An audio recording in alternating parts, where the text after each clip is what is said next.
What's up, everybody? My name is Lee. Some of you guys might know me as Intuition, and you are tuned in to Kinda Neat. Thank you guys for tuning in, as always. You know the drill.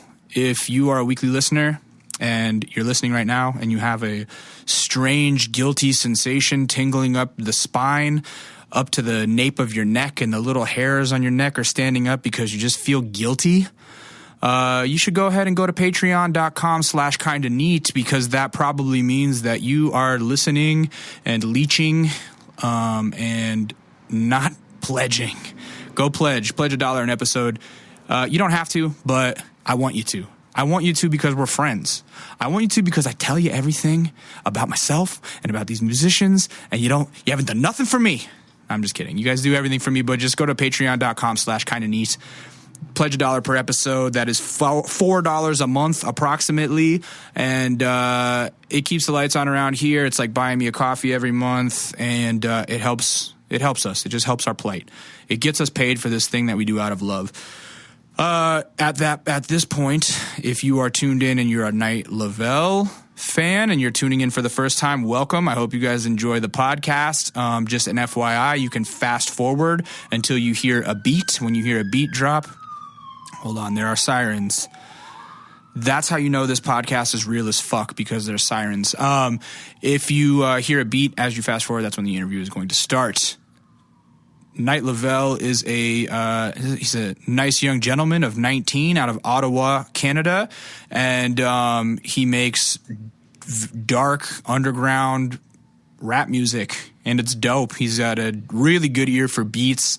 His newest project that came out in June, called Red Teenage Melody, is a very easy listen. It breezes right by, and it is enjoyable. Speaking of breezes, I just have a few short stories and things to shout out. First thing I want to shout out is, speaking of breezes, Breezy Lovejoy, and formerly known as Breezy Lovejoy, now known as Anderson .Paak, just put out Yes Law, the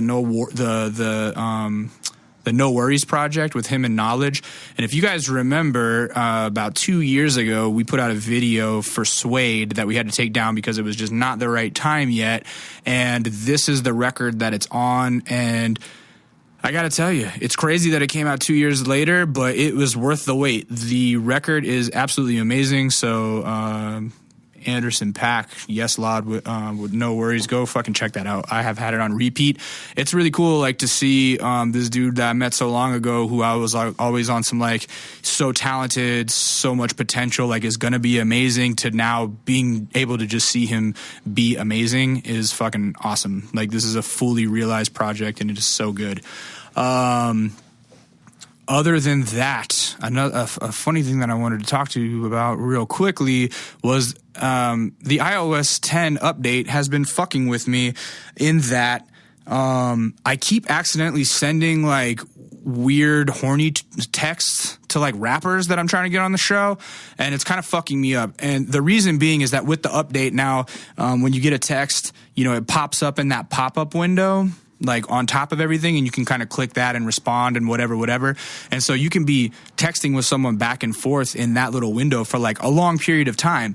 But then if you want to, like, want to send a text back to them after you've already responded in that window, and you open your phone and go to the Messages app, it sometimes will automatically open to the last person that you texted in app. So even though I've been, like, at some points I'll have been texting back and forth with my girl on that window for, like, 10 minutes or something, and then I have another thought or something that I want to send, and I'll open the fucking app and then just send a text message, and it'll accidentally go to somebody else. And that's happened to me a few times just in general, but there are two funny times where, like, I accidentally sent some rappers, like, I sent somebody a drawing. It was like, you know how you can draw on the app now? So I tried to draw a drawing of, like, when you stick your fingers up in the A-OK sign, like, everything's A-OK, and then you have the little finger pointed at it, and so it makes, like, a vulgar gesture. I was trying to sexually harass my girlfriend like that by making that, but I did it as a drawing, and it ended up looking like a fucking chicken sucking a dick or something. Like, it looked like a rooster with a dick in its mouth. It was a terrible drawing. I'm not going to lie. It was a horrible drawing, but I accidentally ended up sending it to a rapper, and I was like, oh shit, my bad, dude. Like, I was supposed to go to my girl, but it was like, the app had fucked with me, and that was the last person I had texted. And then in app, even though on the outside I had been texting her back and forth. So that was one. And I was like very embarrassed, and thankfully he was understanding, like, oh no, don't worry about it. Da da da da da. And then it happened another time where she's texting me in the bubble, blah, blah, blah. We're going back and forth. And she says something like, kind of cheeky or whatever. And I said, oh my God, you're so horny. Like as a joke, like as a sarcastic joke, not as a serious sext or anything. And I accidentally sent it to Rob Stone. And it was like when he was on the way to the studio. And I'm like, I had talked to him before previously, and I think he knew that I'm not like a sus boy or anything like that. But it was like, he didn't respond fast enough to where it was like, LOL, no big deal. Like it lingered for a while, and it was with invisible ink. And if you have that iPhone update and the invisible ink, you have to like touch it to reveal the message. So like immediately afterwards, like I'm like mortified, like, oh fuck, man, I'm sorry. I was supposed to I was just trying to send that to my girl. I like did not mean to send that to you. My bad. And, hope everything's cool for you. It was like while he was on the way to the studio. So I'm like, oh, I hope everything's cool. Like da da da da da. And he's like, didn't respond for like 20 minutes. And I'm thinking like, oh fuck. Like I hope that didn't like weird him out. He's not going to come now. And, he responded back afterwards like, LOL, you're straight, don't worry about it. But it was just a funny moment. And that like keeps consistently happening to me. And so I'm very worried that at some point I'm going to be having a text message with somebody and then want to talk shit about that text message to somebody else. And I'll accidentally end up sending the shit talking person or text to the person that I'm talking shit about or something, because that's just the kind of asshole that I am. And I wouldn't put it past myself. So if you have iOS 10, be careful, because that new text messaging update will fuck with you. What else happened? Oh, I have a funny story about my friend Adam from Ham on Everything that he didn't want me to tweet about. He told me to delete the tweet, but I'm going to do it here because I know he doesn't listen to the podcast, and it's fine. So don't tweet at him about this. But he's been doing this MTV Wonderland thing where MTV kind of has him help out with getting the crowd to show up, because of course Ham on Everything is like super has super popping crowds show up, and they're doing a live performance thing on MTV called Wonderland that they want, legitimate looking LA fun havers to come through. So he's at Wonderland last week, and Steve Aoki was the guest, and Steve Aoki brought like a ton of people. I Love McConan and Blink-182 and Little John and all these people. And so there's like all these legends in the house just walking around Wonderland and shit. Because it's like this big city block in LA that they shut down. And so at one point I'm there helping out, and Adam posts this picture on Instagram with just him and some like random middle-aged white dude with a mohawk who I had seen walking backstage previously, and was like, oh, that's, and I was like, oh no, that's not somebody. So Adam ends up posting a picture with that guy. And I'm like, I just saw that guy backstage, and that's like not anybody. I'm like, and then I read his comments, and they're all going like, oh my God, so jealous. He didn't tag anybody in it, so I didn't know. Like there was no caption and no tag. And people are going like, oh my God, so jealous. Like, oh, I wish I was there. Oh, I can't believe you got a picture with him. And I'm going, who the fuck is that guy? So I text Adam, and I'm like, yo, who's that guy on Instagram you just posted? And he goes, it's Mark Hoppus, dude. I'm like, we just photographed Mark Hoppus like last December or something. I have a pretty good idea of what he looks like in real life. And I'm like, that's not Mark Hoppus. And he goes, yeah, it is. And I'm like, unless he got like some kind of major plastic surgery over the last fucking 8 months, like that's not Mark Hoppus, I swear to you. And he sends me a screen cap of like a bunch of Google image searches of like when you Google image search Mark Hoppus, he sends me the screen cap of that, and I go, yeah, dude, those aren't the same people. And then I go to his Mark Hoppus's Instagram, and I look at the last picture that he posted, which was from the day before, and I screen cap that and send it, and I say, look, that's not the same dude. His hair's black, and he doesn't have a fucking mohawk. And he's like, no, dude, I swear it's him. And I go, and then finally he sent one more picture of Mark Hoppus to try and prove that it was Mark Hoppus, and it was the nail in the coffin, because there was a clear picture of both of their ears, or of Mark Hoppus's ears, and no earrings. And the guy in the picture happened to be wearing like real big hoop earrings. And I said, dude, look at his ears. There's no fucking earrings. Like, that's not Mark Hoppus. Like, that's just a random dude you asked to take a picture with. And he's like, oh, fuck, I'm going to delete it now. So it just speaks to the power of the fact that, I don't know what it speaks to the power of the fact of anything, to be honest. I just was like saying something random and that made no sense. But it's hilarious to me that people just assumed that since he was at a show where Blink-182 was going to be there, that they're all like, oh my God, I'm jealous of that guy who I'm assuming is Mark Hoppus, but I have no fucking idea. And it was just also funny that Adam was like, oh, well, here's this random like punk rock looking dude backstage. Must be Mark Hoppus, even though I clearly know that Adam knows what Mark Hoppus looks like. And so then he had made the mistake of like sending me the picture of the dude in my text message. So I tried to format it as a tweet that I thought was hilarious. And he was like instantly, man, delete that tweet, please, man. So Adam, if this gets back to you, the fact of the matter is you got to laugh at yourself because that shit was pretty funny to me. What else? I covered those two things. Oh, another thing. I'm going camping this weekend, which I'm very excited about. I know that I am getting obnoxious, and in every intro I'm talking about my girl this, my girl that. It's a new thing for me to have a girlfriend that I speak openly about, man. So I'm pretty hyped.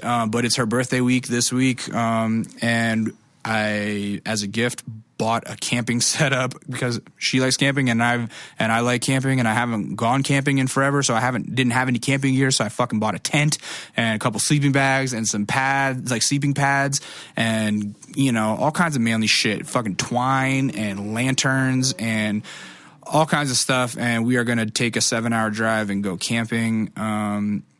And I'm looking forward to that because I grew up camping a lot, but I kind of also realized, oh, whoops, when I was camping as a kid, I was never the guy setting anything up because I was like anywhere between the ages of 8 and 16 and was with adults, So I had never been the guy actually setting up the tent. I was just the one enjoying the campfire and stuff like that. So I've been obsessing.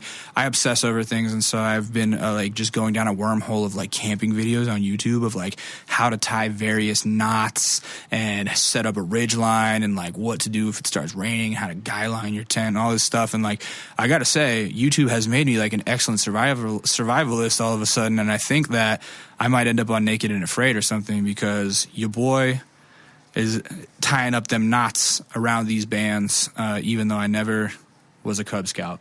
But yeah, so I'm going camping, and I couldn't be more excited. We leave tomorrow, and I'm really hyped, and I think that it's going to be like a new hobby of mine because I always turn random shit into hobbies that I'm overly obsessed with. So that's going to be my new shit. And then the last thing is, also on the travel tip, I bought tickets to Japan. I am so fucking excited to go snowboarding in Japan. My friend Dylan from Australia that I met on a photo shoot, we've just kept in contact. He's a real good dude. And he happens to have a mate that lives out in Japan who like owns a hotel in Japan at the bottom of a snowboard mountain, at the bottom of a mountain that people used recreationally for skiing and snowboarding. And he has been hyping it up because we went to Mammoth last year. If you guys have been listening for a long time, then like I went to Mammoth in January, and it was with Dylan and Dom and other people that I associate with. And it was fun, and we've always been talking about like, oh, he's been talking about, you got to go to Japan. Snowboard is the best snowboarding ever. It's the best snowboarding. And last year, to tie this all in a pretty bow, I was on a camping photo shoot with a bunch of pro snowboarders for a company and was talking to them. It was like Mark McMorris and Zach Hale and these like real world-class snowboard dudes. And I was like, where's the best snow at? And all of them were like, you got to go to Japan. It's the best. That's the best snow I've ever ridden in the world. And so then Dylan's telling me like, oh, you got to go to Japan. It's the best. I have a mate that has a fucking hotel. We could stay out there for free. And so we've been talking about that for almost 2 years, and I finally booked the tickets going in February. And you won't believe this, but I got the tickets for only $70. The round trip, it only cost me 25,000 airline miles and about I don't know, $30-something each way. So it came out to 50,000 airline miles and $70. So I'm basically getting a free flight to Japan and staying there for free. And then from what he's told me, the lift tickets are only about 30 USD, and you get a lunch voucher with that. So I'll get to snowboard all day for fucking $30 and get an amazing Japanese lunch. And I'm thinking that I'm going to be able to pull off a full like 9 days in Japan for under $500, and I couldn't see myself passing up a deal like that. So I'm not usually much of a traveler unless I'm working. Like I like to travel for work, but I have never been much of a just like I've never had a lot of wanderlust as far as like get out there and see the world. But I have always wanted to go to Japan. I've had an infatuation with Japan for a long time, but I also like love snowboarding, and so I get to kill two birds with one stone and go out there to hopefully experience some really great riding. And that is the summary of everything that has been happening in my life up to date. I'm trying to think if I missed anything. I don't think I did. So I'm going to get into my conversation with Night Lovell. Like I said, if it's your first time coming to the podcast, thank you guys. I hope you stick around. We got a lot of other good interviews you can go back and listen to, like the one last week with Wicca Phase or Wi-Fi's funeral previously. Like, I feel like we've been on a roll, and I'm really happy and inspired right now with the guests that we've been having. And I'm really enjoying kind of delving farther into new rap scenes that I was not as familiar with previously. So without further ado, here is my conversation with Night Lovell.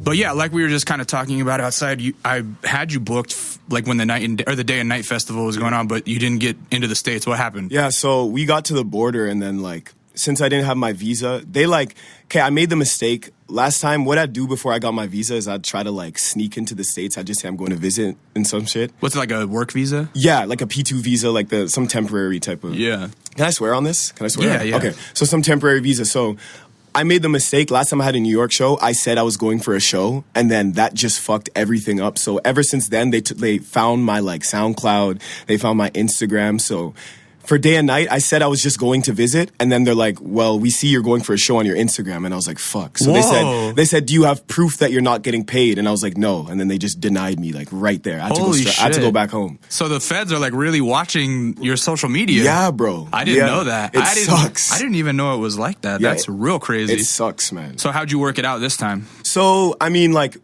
the visa, it's a fucked up process. Like, it took a little while, but it was worth it because we needed it to come. So right. I don't know. It took like 2 weeks it took 2 weeks to send in the application or some bullshit, and then like another 2 weeks to get it back, and then you had to wait for it to get approved. A whole bunch of shit. But as soon as we came back, we started on it and got it in time for this. So I'm good now for like a month until I get my permanent one. Fantastic. Because right now you're on tour. Yeah, exactly. Is this your first headlining tour?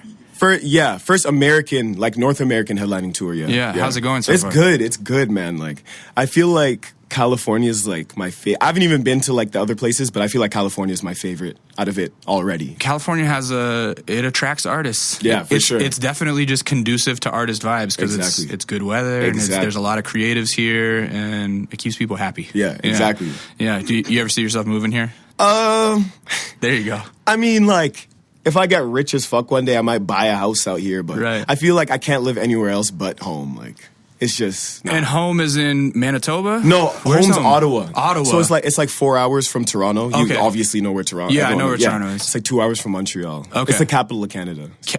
Yeah, the capital city. Yeah. Is it, but it's much smaller than Toronto? Yeah, it's like, Toronto like has like a 4 million population maybe. Ottawa's like 1 mil. Mm-hmm. So it's like, it's pretty small. Yeah. How did the family end up in Ottawa? So my mom is from St. Lucia in the Caribbean. Okay. One of the islands. It's close to like Barbados. Yeah. She moved here when she was 12. My dad moved here when he was 16, maybe, from Jamaica. Yeah. And they met. I feel like they have the same birthday. It's like a funny story. So like they have the same birthday, and that's why they started talking or some shit. Hey, that's the key though. That's what this tattoo is right here. Oh, that's their birthday. Yeah. May 28th. Yeah. Okay. So they have the same birthday, and then they started talking, and then they moved. My mom, okay. So my dad. When you say moved here, you mean to Canada? Yeah. Okay. So moved to Canada. Yeah. They moved to Ottawa together. Yeah. They had me, and then my dad lives in Toronto now. And my mom still lives in Ottawa. Okay. So they split up, but they're still cool. Like, they still talk to each other. So both of them have like thick Caribbean accents? No, because my mom moved to Canada when she was 12. Right. So she lost it. Exactly. Like, she can like do it. Like, if she calls people back home, she'll like switch it. Yeah. But like, she doesn't really have an accent anymore. But your dad does? he can too, but like when he makes music, like now he'll switch to his like Jamaican accent, but he can talk like any normal like Canadian. Which is so funny because listening to you talk, I feel like it's that like half Canadian accent, half patois some accent people that, like, say that. Drake I don't kind notice of tries it. to impersonate. It's like that's like the whole Canada thing. Right. You would be really good at being like, cock up your boom pass.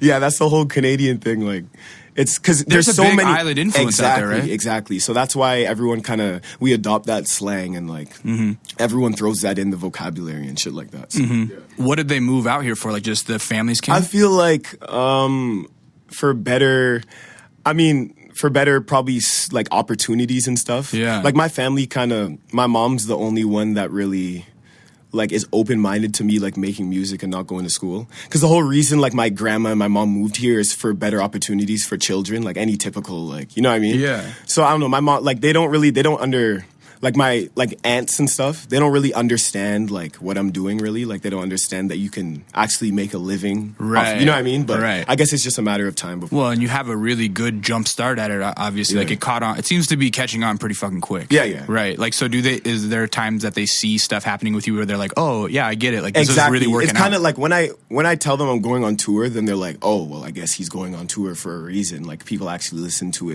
I feel like now they're starting to see, like slowly now, since this tour started. Right. Oh, I always wonder about that, like with the context of it, like, because I get it when parents would be concerned if it's, because it's clear when it's not working. Exactly. But at the same time, when it is working, it might not make sense to that older generation. Yeah, and there's that. I look at your numbers and I'm like, oh, this is like working, like this kid's already got a career. You know what I'm saying? Yeah. And like, there's that, and there's like my mom's the type of like, she's cool because like, I mean, it's working, but even if it wasn't working, as long as I love it, she's happy that you know what I mean? Yeah, so it doesn't really good. matter that it's working or not. As long as I love what I'm doing, she's happy. So. Right.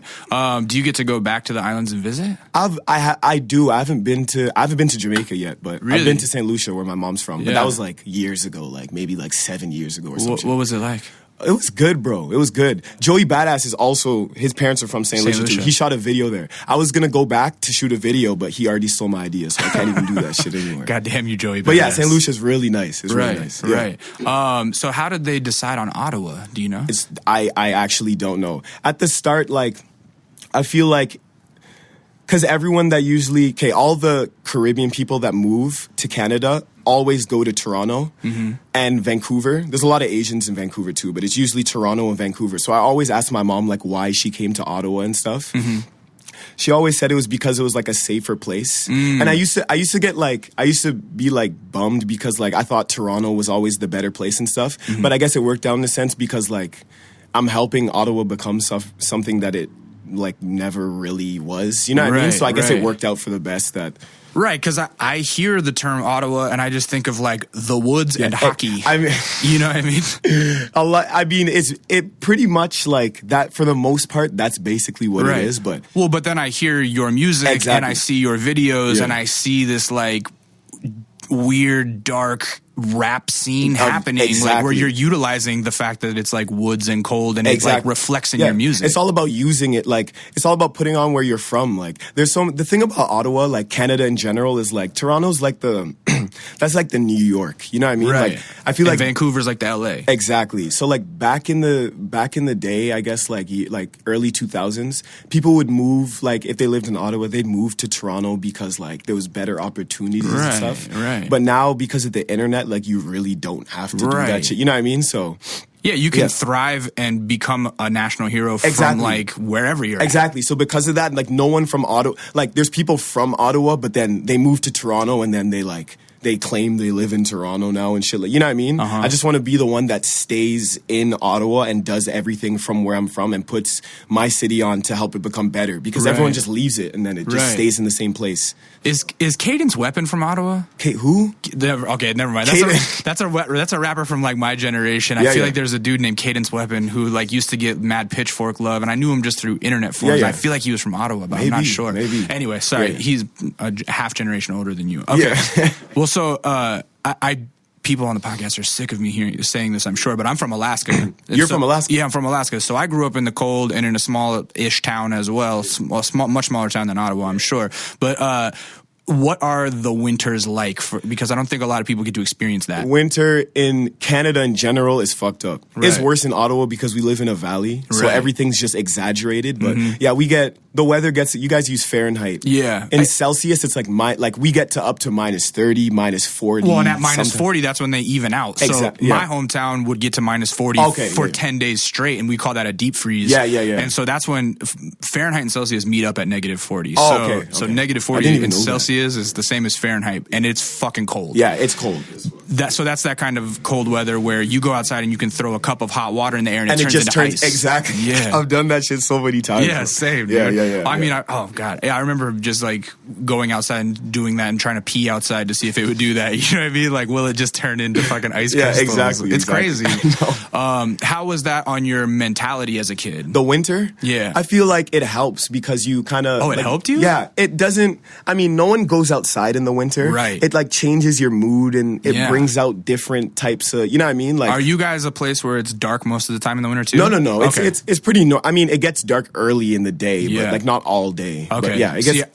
I grew in Alaska. It's above. It's like almost by the Arctic Circle where I was at, and so it's like during the winter we only get like 2.5 hours of sunlight. Are you serious? Yeah. So that on top of the cold weather leads to so much depression. So Yeah. I was wondering if you guys go through that. With I mean, like, depression. depression could work out Yeah. in means of, like, creative stuff. I mean, but yeah, I don't really go out that much in the winter, so I'm always like in my house, like figuring out what I want to like write or make a beat or something. Yeah, It just helps me. So. Right, totally, because it forces you to have nothing to do. I feel work. like the sunlight, as good as it is, it's kind of like the devil in a sense because you just want to go out and then like you forget like what like your job is and shit like you know what I mean. You just enjoy it too much and then you need something to like ground you and like bring you back to totally right. And shit. Right. So, what were you into as a kid then when you're in school? Were you already a writer and an artist and stuff from an early age? I was into like video games and like I was a heavy gamer like. So you were already down with just staying inside? Of all the time, bro. Yeah. All the time. Like my mom would get mad at me. Like I didn't go out. Like I'd stay inside. I'd come home from school, go straight to my room, play video games. I'd leave my room to get food, come back, play video games. Really? Like, I never went out. Like I was like an awkward like I always stayed inside. I didn't go out to parties. I didn't do like shit. I would have never guessed that. You seem like the most social type of dude. I didn't do shit. Really? What is the first video game system that a 19-year-old gets nowadays? What was your first system? My first system was a Nintendo 64. I think. Yeah, Nintendo. I had like Mario Kart on there. Yeah. 007 or some shit. Oh yeah, GoldenEye. I got it like used at some thrift store though. I was gonna say that seems like maybe an older Yeah, system. exactly. Yeah. And then after that, I moved to I got Game Boys and stuff like that. Right. And then after that, I moved on to the PS2, PS3. So that's but that's the one that like really sucked you in with the PS2 and PS3. Exactly. What were your games? Call of Duty, Okay. Modern Warfare 2, COD 4, Black Ops 2, like every Call of Duty, like I had it, every single one. Okay. And so this might seem like a dumb question to younger kids, but for me, like we didn't grow up having video games where you could like talk to people online and stuff like that. So is it something where that's kind of like you meet people that you keep in touch with? Like when you're playing online Call of Duty, do you end up ever like meeting friends that you end up working with? I had this like clan on Call of Duty that I like added on Facebook. I mean, I kept in touch with them for a while, but after I started to stop playing video games, we kind of just stopped talking. Right. There's a lot of people that I played video games with that I still have on Facebook and shit like that. Right. I was gonna say because it's one of those things where I've never met somebody through a video game, but now I hear of people like getting married through video games and shit. It's the internet, bro. Yeah, it's the internet. It's an amazing thing.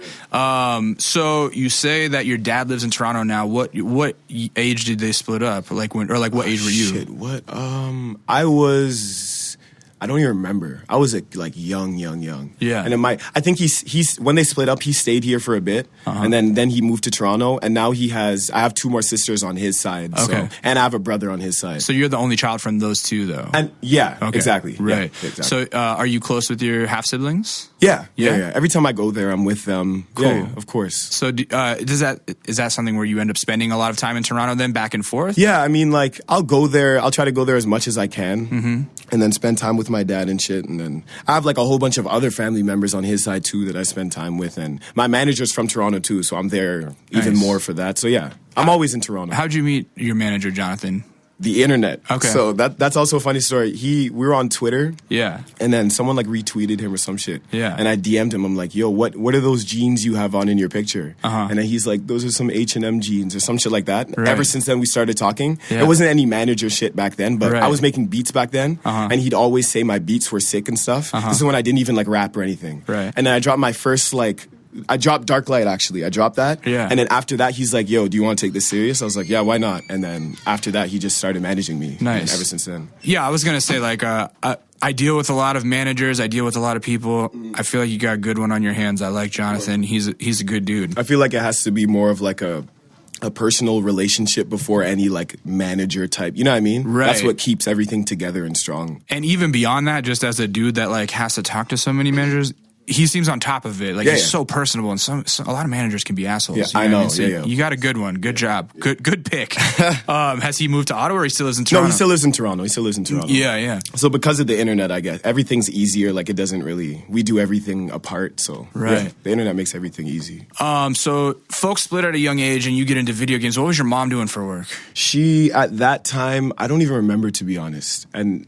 She works at the hospital now for food services. Okay. I think back then she was she worked at like Walmart or something like that, I think. And my dad is a web designer. Oh, your dad's a web designer? Yeah, he still is to this day. Like he makes my websites and shit. Oh, sick. He made like the Mark Echo website, like no the watches. Way. And you know Ashanti? Yeah. Yeah, he made her website and a whole bunch of, Wow. Yeah. And so but your dad also used to be a musician, you were saying? Exactly. So when he stopped that, he kind of switched over to like the marketing web development type shit. Right. But he still gets to like kind of be involved in music, it sounds like. Exactly, in a yeah. way. He wants to, I think low-key, what he wants to do is make some kind of like comeback. Yeah. I'm sending him like a whole bunch of beats. I think he's going to make like a short comeback like EP or something. No way. Yeah. That's tight. Yeah.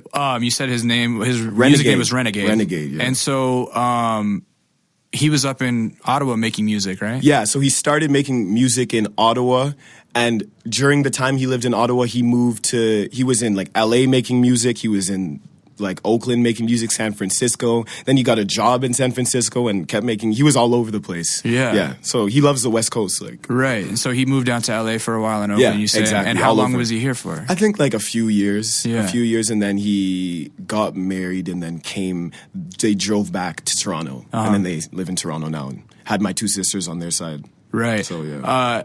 Does he have any like big music accomplishments? Like what do you think is his biggest like fucking hit or something? I feel like his like most fire song, it's this song called Mackin' Thang. Mackin' Thang? Mackin' Thang by Renegade. Yeah, he recorded that when he was in Oakland, I think. It's so fire. Is it on the internet? Yeah, it's on the internet. There you go. If you guys are listening, go look up Renegade Mackin' Thang. It's so fire. Is it? Yeah. And so was it like dancehall? No, it's like West Coast sound with like a dancehall type vocal flow, like, you know what I mean? Right. About what year was this that he's making this music? Probably 19. I think it was a little after I was born. So maybe like 1998, something like that. Okay. Yeah. So like during peak Bad Boy It sounds era. like, yeah, exactly. Right, like it sounds like old. That's tight. Yeah. It sounds old to you. It probably sounds like what I was listening to in high school. Yeah. A context. Yeah. That's tight. So you have music in your veins. Was your mom musical as well? No, she likes music, but she never like really made music or anything. Right. When they were together, like she'd always like she'd be with him when he was recording and stuff. She's always around music and stuff. Right. So that's what makes her so open-minded to me doing it, because Right. when she was with my dad, he was the exact same. So it wasn't something where you're around the house and it's just like island vibes on all day. I mean, I feel like that's one of my inspirations, actually, because my mom would always play like in St. Lucia. They listen to soca music. Oh, yeah, I know It's soca. like really like fast, like up tempo type. You know like what I mean? dance music with heavy, like kind of very like spastic drums. Or not spastic, but like dense drums. Exactly. It's like all over the place. I feel like that's like soca music's one of my biggest inspirations. No shit. Yeah. That's funny. Listening to your beats, you make your beats?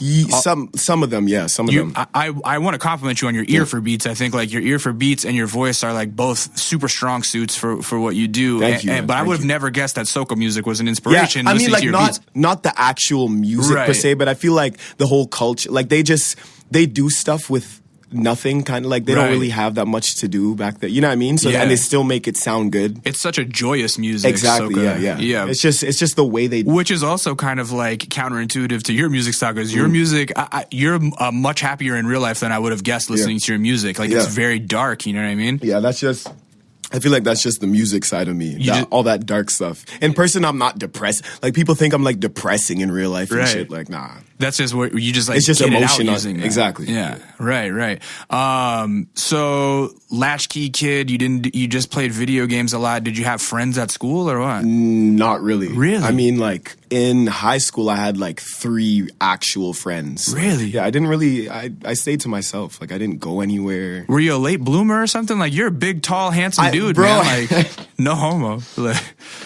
I just really stayed to myself. I was, like, always shy. Like, I was always, until I graduated, I feel like music helped me, like, get out of that, kind of, because it got me, like, exposure and stuff. Right. And doing this, you're always around a lot of people. Right. So I feel like that helped me kind of. Well, it's so funny because when it instinctually sounds like, oh, he's talking about this person he used to be, but this is only a couple years ago because you're like fresh out of high school right now. So you were like all the way shy up until just a couple years ago. Exactly. Really? Yeah, bro. Was there a moment that like broke you out of your shell, you think? I feel like it was my first show. Okay. Because like I always make this comparison. Like in school, I'd hate doing like presentations and shit. But for some reason, like when I get on stage, like I just don't get that same feeling at all. And ever since then, I figured like this is what actually like made me kind of get out of that whole shell type thing. Right. So, Where was that first show? That was in Montreal. It wasn't my show. It was a DJ Smokey and Young Simi show. Oh yeah. And I was one of the like opening acts and stuff. Did you like pay to play, or did you know somebody? Does somebody knew your music? Or I got something? like $100. Right. Yeah. Okay. Yeah. It's funny because like they actually didn't show up. Yeah. Because they got in like some kind of car accident or something. Oh, no shit. So I had to be the headliner, and it was my first show. So I was so scared. But then I got on stage, and then I was like, "Hey, this is fun." And what year was that? 15? That was January of 2015. That's so recent. January, yeah. That's so crazy. And so had what's your big video called? The Dark one with Light. Yeah, had that already been released? That was yes. Okay. When I dropped Dark Light, I dropped the video at the same time. Okay. So that was already out, and then I dropped the album after that. And then what is it? Concept Vague. Concept Vague. Yeah. I knew it was dropped something the vague. album in December, and then Yeah. I had my first show January. Wow. And so it started just rolling. Did people show up and were already like familiar with the songs? Yeah, there was How's a that few, feel? more than a few people that already knew the lyrics and stuff. I was Yeah. like, damn. I lost my voice in like 2 songs though. Like it was my Right. first time performing. Right, so you're probably shouting. Yeah, exactly. Yeah, people don't realize like you gotta like keep your mouth calm or keep your voice calm Exactly. while you're on stage. I know that now. Right. That's something it takes a long time to learn sometimes. Exactly. Wow. So what do you think the difference was between doing a presentation in a high school class and being on stage in front of your people? I feel like in school when you do presentations, everyone's kind of like judging you because you're like showing your work performing too, but in school it's more of like a social thing, like a social competition. You know what I mean? Yeah. I don't really fuck with like, I just like I like people to have fun, like enjoy, like I like people to kind of like party with me. I feel like that's what a performance is like with music, you know what I mean? In like presentations in school, it's kind of like they're trying to like find what you did wrong, and you know what I mean? Right. It's just too, It feels more judgy. Exactly. But when people show up to see you perform, Yeah, they're it's like like they're on your team already. Exactly. Yeah. Exactly. That's good. What has your favorite show been so far? Probably my Ottawa show. I had an Ottawa show in January. Yeah. And like more kids than I would have thought ever would have come out came. Really? And it was just like, after that, I was like, wow. What size venue? It was, I think it was like 300 cap or something. And Yeah. we like filled it up. And I didn't know I thought it like maybe like 80 kids would come or something. Right. And then when that happened, I was like, wow. Like, Right. You're like, oh, it's starting to work. Exactly. Isn't that a great feeling? Yeah. Okay, so then let's put this in some context then, because I feel like I didn't even realize things had happened for you this quick. I mean, I look obviously at the timeline of when the records come out, and 2 years seems like a long time, but it's not. It's not a long time. And so the record comes out in December. Are you still in high school at that point? Yeah, so December I'm still of in 2014. high school at this point. So people like, it's funny. When I dropped that album, Yeah. I didn't like to talk. I didn't want anyone from my school to kind of know like that I was doing that. You know what I mean? Right. So I kind of kept like the whole Night Lovell thing separate. Right. And then people started like finding out about it, and then it just became weird because like I was this really quiet kid, but like Right. on one side I was just dropping music and stuff. So Right, so no one was expecting it. Exactly. Did teachers hear about it? No, they heard about it like after I graduated. Yeah. If they heard about it back then, it just would have been even weirder. Right. That would have been so like. Well, so the first record is so polished, like it sounds ready to go. Your sound is like ready, you know what I mean? Like it's presentable and it's a full package. So what's the development process for you? Like if you're secretly doing this behind everyone's back, like how does that even start? I have no idea. My whole mentality was just to put out music, and then I recorded it on like a USB mic. Like it was nothing, like, no you know way. what I mean? Like it was just fun to me. Really? I just put it out. Yeah. How are you getting the beats? Just through SoundCloud and shit? The Dark Light beat I made myself. Wow. And then some other beats. What a great sample. Yeah, I know. Yeah. I know. It was some Indian, like everyone asked me, it was some Indian sample I like found on YouTube that I did not clear, and I hope I never have to clear because that'll cost a lot of fucking money. mean, knock on wood, but I feel like you'll be fine. Yeah, I'll be good. Like it's pretty rare to like really get sued. And the sample is low key. Like it Right. was like, I think it was like a live performance, so it's not even like an actual recording. Like, you know what I mean? Right. It reminded me of like this old fucking pop group called Enigma. Have you ever heard of them? they have like weird you've probably heard this one song where it's like this Native American singer going, oh yeah, no. But they have a bunch of like weird random songs like that where they use like choral monks and shit like that, and it has that kind of like strange dark vibe. Exactly. So well then let's go back farther then. When do you actually start writing songs? I wrote my first song in English class in school. What year? 2015. Yeah, 2015. I was in English class. 2015? Was it 2014? 2014. Okay. You're right, 2014. So in English class, I made the beat, and then I'm like, so when I first decided to actually rap, I'm like, let me just write some shit to this. Made it in English class, went home that day, recorded it that day. Right. Like made the video the next day. Where'd you get a mic from? You just had it? It was like, I think I got that at some like thrift store too, actually. Right. Yeah, my dad got my first MacBook. That's what made me like want to record in the first place. Right. And then I got the mic. It was like $100. What programs did you bootleg? Ableton or? I had like GarageBand. GarageBand. Yeah. Okay. I used GarageBand. So just the shit that was already installed on exactly. the computer. Yeah. Wow. Yeah. So you're telling me that the first songs you ever wrote were in 2014, and those are like the ones that are ending up on? Yeah. That's so crazy. I don't know how. So you're a real natural. I guess you could say that. Who were you listening to beyond soca? Like, because you get grouped in with the new underground. Yeah. You know what I mean. And I listened to all the underground. I listened to Chris Travis, Xavier, Bones, everyone. Like Chris Travis is the homie. Like he always supported me and stuff. Chris Travis, great dude. I still send him beats. Xavier Wolf, he's sick. I remember Chris Travis and Xavier came to a show in Ottawa. Yeah. There weren't that many people. There was probably like 20 people in the crowd or something. But that's when, I don't know if you know the song, what's it called? Memphis to LA by Chris Travis. That beat, I produced it. So when he came to Ottawa and he performed that song, he kind of like brought me out, and like the crowd like went crazy. It was so fun. Yeah. What was that last year? That was like, it was maybe early 2014 actually when they came. Yeah. Okay. Yeah. So you had already started dabbling into making beats before you started. Way before rapping and stuff. Really? I was making beats. What year did you start making beats? I started making beats in summer of 2013, I think. So you're into 2014, and then it slowly started turning into rap. So you're like 15, 16 at the time? Exactly, yeah, 16, around that, yeah. Right. And so how did you start finding out about the underground dudes that you listen to? How did you find out about Sesh Hollow Water Boys? I would so when I'd make beats, when I uploaded them, like the following of people and the people I linked up with kind of just brought me into that whole underground thing, you know what I mean? And so as I got more you started into making stuff, and then people were like, oh, you should check out these guys. Exactly. Really? And as I got more into it, then I found out about everyone, and just kind of...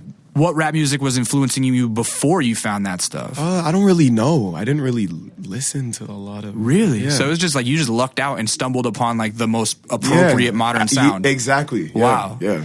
That's crazy. That must be the sound of millennials, dog. The sound of the generation. Like you just stumbled upon it. That's so tight. So your first song that you record, how do you feel after you're done making it? I lied. Dark Light. Okay, it was my first song that I put out. My first song that I actually recorded is fucking horrible. Really? It's still on my YouTube, but like I hope no one ever leaks that shit because it's so bad. Wait, if it's still on your YouTube, why don't you take it down? It's private. Oh, okay. It's private. It's private. It's so bad. Like really. But yeah, and then after that, I recorded Dark Light, and then I put that out. Dark Light's your second song ever. Yeah. Man, fuck you. That's crazy. I can't believe that. Yeah, bro. And so, okay, so you have that song. Who do you show it to? I showed it to my dad first. And what did he say? He said, put it out. I showed it to my friend. I showed like half of it to my friend. He said, put this out. So like, just because my dad said put it out, that alone just wanted me to put it out. Put it out the next day. Shot the video with an iPhone camera. You shot that with an iPhone camera? Yeah. Who shot it? My friends, my two friends, my best friends. Right. We shot it in like the forest and then I edited it the same night, put it out the next day. That's crazy. I mean, okay, so for those of you guys listening who are new to Night Lovell, look up the Darklight video. I mean, it's a black and white video in the woods. Looks like you guys had one light, probably like a fucking flashlight or a spotlight or something. On the phone. It's the flashlight on the phone. It looks basically like a Blair Witch Project, kind of. You know what I mean? Like, it's that. But at the same time, it has like, what, 3 million views or something? Yeah, something like that. I mean, I haven't checked in a while. It's got an enormous amount of views, and it's like... it's an earworm. It's instantly like the sample is stuck in your head instantly. So anyway, that's insane to me. That's your second song ever, and it just happened accidentally. But that just kind of goes to show that the best things happen by accident a lot of times. Like it's almost like you can't plan out a hit. You can't. Right. It doesn't work that way. So if you put it out the next day, does it catch on immediately? So it catches on immediately. It didn't really start like blowing up right away. It got some like recognition and stuff. Like people would retweet it. Right. But like a month after, that's when it started actually like just going up. Is that when like blogs caught on to it? Not a lot of blogs have really written about you. I think I feel like I'm kind of like unknown. Like not many people know about me. Really. But at the same time, your own personal social media is like astounding. Like you got a lot of Instagram, Twitter, everything, but really your SoundCloud, you have over 100,000 SoundCloud followers. Yeah. Right. So that's like people forget that SoundCloud is a social media. Yeah. You know what I mean? Like real. it's not just a place to post music, it's really a social media. Exactly. So what blogs start picking up on it first? The first real Pigeons and Planes posted the album like the day after I dropped it. It's this guy named Joe Price. He's been holding me down for so long. He's the writer. Ever since I dropped the album, anything I drop, they just post it. Nice. Post it. And then recently, like Ill Roots kind of. That's like more recently though, like with more like exposure and stuff. But yeah, it's funny that you say Ill Roots because when I saw the picture of what's your homie with the blue hair? Wasim. With Wasim. Yeah. I saw a picture of you guys together. I'm like, oh, is he hanging out with Uzi? I thought it was Uzi. Bro, everyone's calling him Uzi, bro. I really thought, in pictures, he looks just like him. There.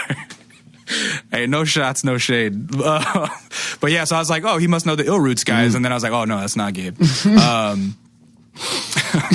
anyhow, that's what's really kind of crazy to me about the new underground scene. Yeah. And I refer to it as the new underground because a lot of youngsters forget that there has been like other underground scenes. This is like the second or third coming but now this modern underground, like you can be legitimately famous with like next to no press. Yep.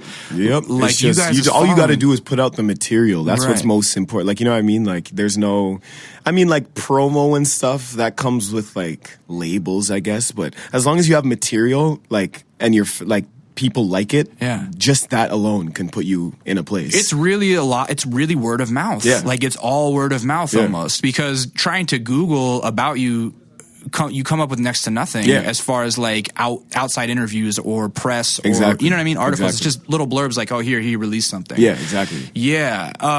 Oh man, that's so crazy to me, and it's really rad. How have the shows been going since you've been on tour in the States? They've been good. Santa Ana is fucking wild, bro. Like I did not think it would be that wild. You played the observatory? Yeah, like the Constellation. Yeah, room. it was wild. Yeah, that's like 450 or 500 cap or something like that. Yeah. It was packed? Yeah. I think we sold it out. I think. I saw somebody left with like a bloody eye or something. Yeah, that was yesterday, LA. Oh, that was in some LA. kid got a bloody eye in the mosh pit. That was the Globo show? Yeah, that was sick too. Really? Where do you guys head next? We're going to Michigan.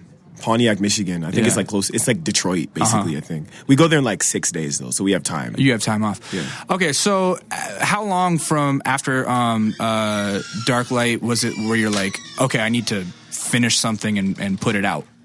Like a whole project? So I put out Dark Light. it got like 100 views, and that alone just motivated me to like keep recording. So I recorded like another one the next day. Yeah. And then 2 days after that, another one. I just kept going. People started sending me beats. Yeah. I dropped Trees of the Valley. So then people started sending me more beats, Yeah. blah, blah, blah. And then I came up with the album in like 3 months, 4 months, maybe. That quick. Yeah. And did people on SoundCloud start catching on to the album really fast? Yeah. It was cool. One thing that I really like about your SoundCloud is it's so easy to like scour through. I think a lot of people's SoundClouds are so fucking unorganized and crazy, and yours is like, if you just go to the playlist, you got your albums there. There has their own playlist, and it's like so easy to digest. Yeah. But also, the music is like very easy to like kind of palate and understand. Yeah.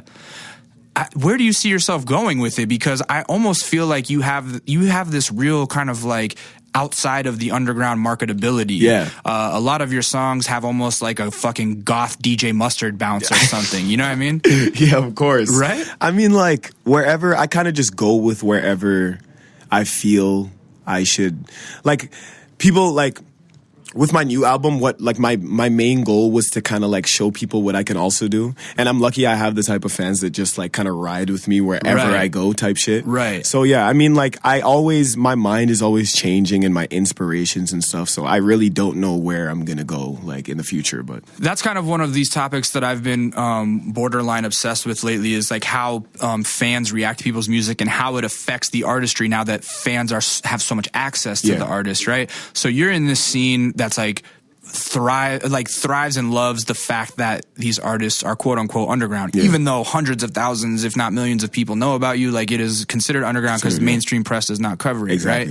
Do you get fans that are like already telling you like, hey man, don't fucking sell out, don't go mainstream, like keep it underground? I feel like that's like a fan's job though, like, you know what I mean, to not want like, they just love you so much that they don't want you to like blow up, and then they feel like it's gonna ruin your, you know what I mean? Right. And in some cases it does, but were you ever that type of fan for anybody? Nah. I feel like whatever, if you really like support your artists wherever they go, you just follow them, and it doesn't, you don't need to like the music, but that doesn't mean you don't support them, like, you know what I mean? Right. Because I'm always from that angle of like, man, if you love something, let them get that let them fucking do it. paper. You gotta be like I mean? like a mom or something, like, right? Just You can't be mad at your favorite artist if they write a radio. Yeah, exactly. Right.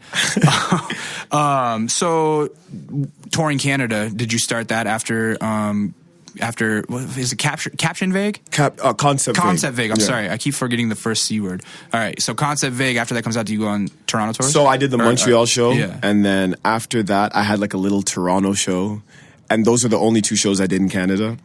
Then I had the Ottawa show like in 2015 January. I've never toured, I've never been to Vancouver, I've never been to like any Calgary or anything, but those are the only 3 shows I had. But we have like a little short Canadian run at the end of this tour, so that's going to be my first like actual Canadian tour. Really? We got Ottawa, Toronto, Vancouver, Montreal. Yeah. So have you guys taken advantage of the grants that you can get in Canada as an artist? Oh yeah, of course. Tell me about that. How does that work? Because American artists should all be so jealous of this. Yeah. So tell me about these. I mean, like, Canada's a different place when it comes to music, bro. Like it's a hard topic. If you're from Canada, since there's not that many artists, you get a lot of support. Like, it's more than like some Canadian artists, when they come to America, they feel like they're going to get more support in America, but they don't. Right. So that's why it's kind of easier I feel like it's easier in a sense to get love in Canada, but marketability is different because there's obviously not as many people. Right. But yeah, I don't know. It's like going platinum over there is probably less records or something like that. Exactly. Right. Like, unless you're Drake, obviously. Oh, right. Yeah, exactly. So do you think that I want to do this without throwing shade at Canadian artists or like showing opinion at Canadian artists, but do you think that some Canadian artists like rest on their laurels and just get comfortable like staying and thriving in Canada? I mean, yes and no. Like, I feel like, okay, everyone could do whatever they want, but if you want to be there's artists that'll make music and just get comfortable, but some, like, if you want to be an actual worldwide, like, if you want to become something worldwide, then you can't just stay in Canada. I feel like Drake's doing a great job. Like, he's all over the place. Like, he's one of the most, like, if not the most known rapper right now. Like, he's doing it good. There's some artists that just like feel like they can stay in Canada, and I don't know. If it works for them, they could do it. But me personally, like, as much as I love Canada, I want to become like a worldwide artist and not just a Canada artist. You feel me? Like, right. Yeah. Right.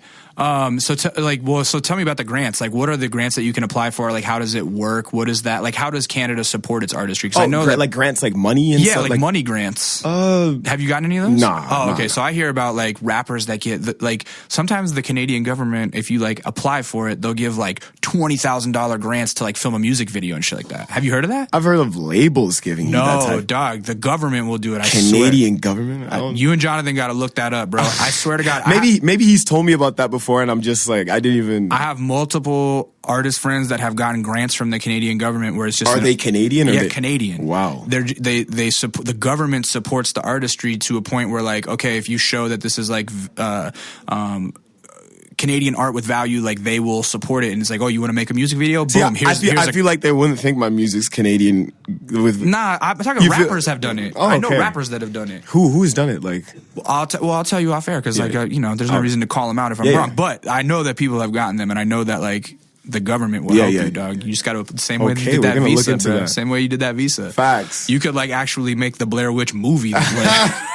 Rather than just with your iPhone, dog. Facts, bro. Yeah. So, how long was it until you started working on Red Teenage Melody? So I dropped Concept Vague. When was it again? December 2014. Yeah. So I dropped Still Cold, like the song, in February. I was working on some songs, but I didn't have any particular inspiration to work on another album in that kind of time frame until like early this year. That's when I kind of started working on Red Teenage Melody. But like, which came out what, like 4 or 5 months ago? In June. So yeah, so it's really recent. Yeah, exactly. So I don't know. It took me like fairly the same amount of time to make Red, like 4 months, 5 months. Yeah. And I just put Still Cold on there, so. Yeah. Man, how good does it feel right now to just be like so inspired? Being 19 was like the time in my life when I was like most inspired, and like you can't help but write. You just want to write all the time. Exactly. Is that what you're going through? Yeah, exactly. Right. And what are the themes that you like writing about? See, I feel like that's what I talk like in the title, like for Concept Vague. Since I was kind of like a to myself kid that didn't do anything and kind of stayed home. I didn't really have any particular stories to talk about. You know what I mean? It was kind of just making music type thing. Right. That's why I named it Concept Vague, because there's no true meaning. Right. But I feel like with Red Teenage Melody, like I have more like backstories, like whether it's like, I don't know, breakups or just people trying to fuck with me or some shit like that. But yeah, I don't know. I like talking about recent stories that happened to me because they like affect me the most. And then that's just what comes out. But they are kind of vague in that, like they're all kind of like coded and they could be interpreted. It's never like straight up. Like that shit's just, I don't know. It's kind of corny to me. You're never on some like, I went to the store today and this happened. Nah, hell no. Right. It's very, I mean, it's like, I don't know, darkly poetic. It's like coded kind of. It's like a poem. Yeah, there you go. So did your social stock start rising after Concept Vague comes out? Okay. Ish. I mean, like, it took I mean, locally, like at school. No, it did not. No one knew about that. I want to hear about that. Yeah, no one knew about Concept Vague at all. Like 3, 4, 5 months after, no one knew about it. For some reason, I don't know why. When I was graduating, it started picking up, and I don't understand why, because it was so late after I dropped the album. Right. So then it started. You graduated in what, 15? 2015, okay, yeah. So for some reason, it just started picking up around there. More people in Ottawa kind of knew me, and I started working on Red Teenage Melody. And after I dropped that, then that just like changed everything. And so, how does it change? Like, did you have to like throw out your video game system because you had like too many girls knocking at the door, or what? No, I'm keeping my video game system forever, bro. I'll never not be a gamer.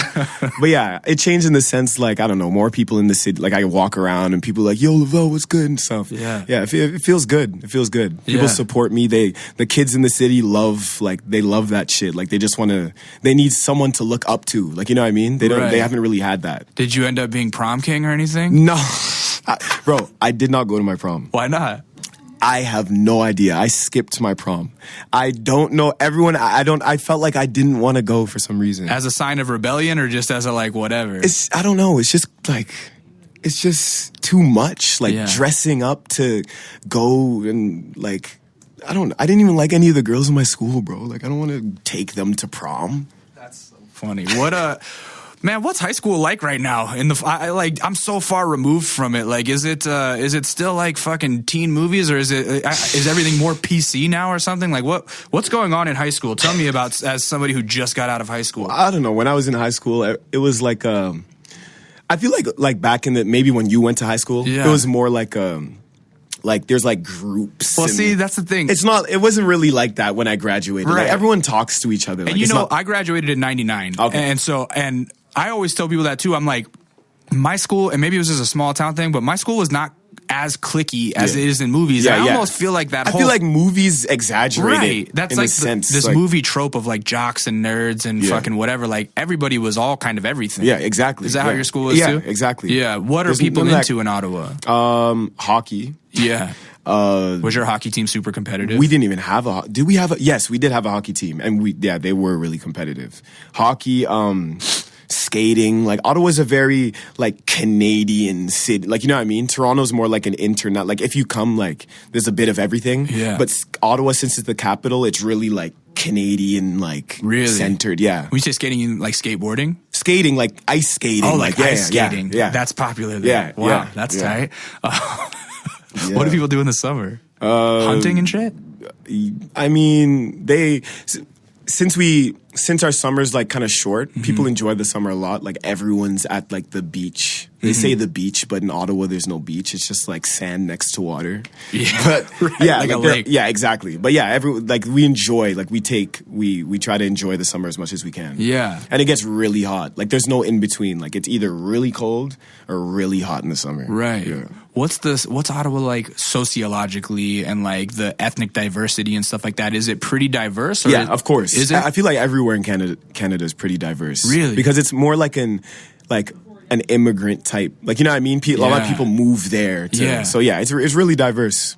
As a Canadian, seeing what's happening in our fucking election, what does that look like from now? I feel like a lot of if Trump wins, a lot of you guys are gonna start moving to our country. I've heard people say it already. Right. Yeah. I made this joke saying that if Trump wins, I'm never doing an American tour. But obviously, I was joking. Right. Yeah. But I don't know, man. He has like what, half the vote? I don't know. You could tell me. Like, the votes are pretty much the votes here are always like down the middle, half and half. Like, even the last election, Obama only won by like 3 percentage points or something, and it's like he's been such a great president in my eyes personally. But yeah, our country is very fucking divided.